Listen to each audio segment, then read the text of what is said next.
आज ते डावोसला गेलेले आहेत. डावोसवरून आल्यानंतर ते त्याबद्दलचा निर्णय घेतील. तोपर्यंत त्या ज्यांना जाहीर केलेलं होतं तेच तिथं झेंडावंदन करणार आहेत. तशा प्रकारच्या सूचना मुख्यमंत्री महोदयांनी दिलेल्या स्थगिती पण दिलेली काही ठिकाणी, 2 ठिकाणी दिली. त्या 2 ठिकाणी त्यांनी सांगितलं की ज्यांची नावं होती त्यांच्याकडनं झेंडावंदन करा. मी आल्यानंतर त्या संदर्भातली चर्चा करतो. हा सर्वस्वी कुठलं खातं द्यायचं, कुठलं पालकमंत्रीपद द्यायचं, कुठलं त्या ठिकाणी कुणाला मंत्रिमंडळात घ्यायचा, हा सर्वस्वी अधिकार तेव्हाही पत्रकार मित्रांना माहिती आहे की हा मुख्यमंत्र्यांचा असतो. एकनाथराव मुख्यमंत्री होते तेव्हाच ते करायचे. आता देवेंद्रजी मुख्यमंत्री आता ते करतात. कोण नवा उदय होणार आहे महाराष्ट्रात असं वडेट्टीवार आणि राऊत म्हणतायत. कसं उदय सामंत हे आता पक्ष फुटू शकतो थेट त्याचा अर्थ. याला काही अर्थ नाही. याला हे तथ्यहीन बातम्या आहेत. उगीच कारण नसताना अशा प्रकारच्या बातम्या पसरून देणं बरोबर नाही.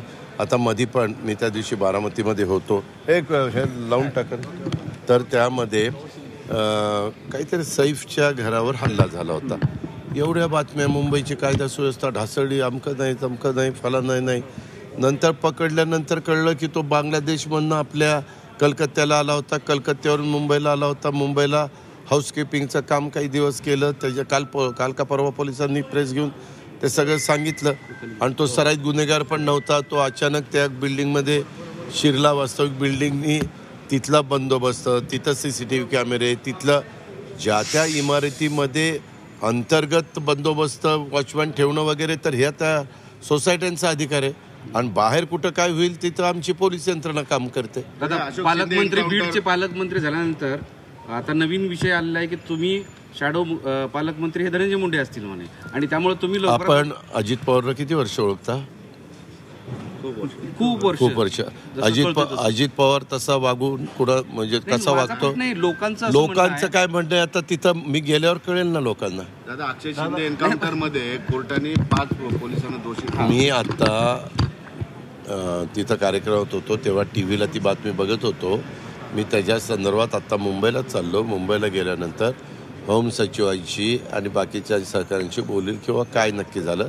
कारण न्यायव्यवस्था ही न्यायव्यवस्था आहे. त्यांनी चौकशी केली, त्यांनी काय केलं तर त्याच्याबद्दल त्यांना जे काही अंतिम चित्र दिसतं ते त्यांचं स्पष्ट करतील. मला त्याबद्दल TVचंच चॅनलवर पाहिलेलं आहे.